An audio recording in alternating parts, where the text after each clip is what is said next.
اس حوالے سے سب سے پہلی بات تو یہ ہے کہ ہم ذہن میں یہ بات کلیئر کر لیں کہ جو شریعت اللہ کی طرف سے ہمارے پاس آئی ہے اور جو اسلام جو کہ ایک نعمت اللہ تعالیٰ نے اس کو کہا ہے دین اسلام،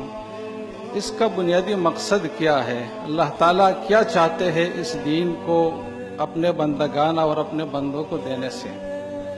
اس بات کو شیخ الاسلام علامہ ابن قیم رحمہ اللہ نے بہت ہی خوبصورت انداز میں بیان فرمایا ہے۔ وہ اپنی مشہور کتاب اعلام الموقعین عن رب العالمین میں فرماتے ہیں، پہلی جلد ہے، فرماتے ہیں کہ ان الشریعۃ مبناہا و اساسہا علی الحکم و مصالح العباد فی المعاش والمعاد، فالشریعۃ حکمت کلہا و عدل کلہا و رحمت کلہا و مصلحۃ کلہا، فكل مسألة خرجت عن العدل إلى الجور وعن المصلحة إلى المفسدة وعن الحكمة إلى العبث فهي ليست من الشريعة وإن أدخلت فيها بالتأويل۔ مفہوم اس عبارت کا یہ ہے کہ شریعت جو اللہ کی طرف سے ہے، اس کی بنیاد اور اساس انسانوں کی مصلحتوں پر اور انسانوں کی مفید زندگی گزارنے پر ہے کہ انسان ایک مفید اور ایک اچھی اور ایک بامقصد زندگی اس دنیا میں گزارے۔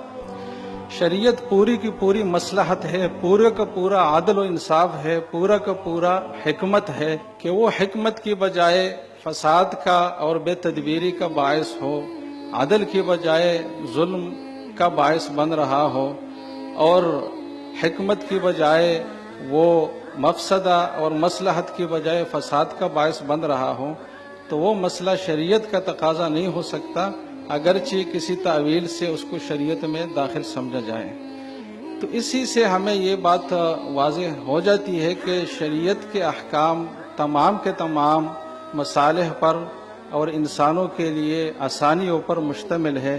ایسا کوئی شرعی مسئلہ نہیں ہو سکتا جو انسانوں کے لیے حرج اور تنگی کا باعث۔ اسی بات کو ایک دوسرے اصولی علامہ عامدی بہت ایک مختصر الفاظ میں فرماتے ہیں کہ حیثما تحققت المصلحہ فثم شرع اللہ، کہ جہاں بھی یہ بات یقینی طور پر پائی جائے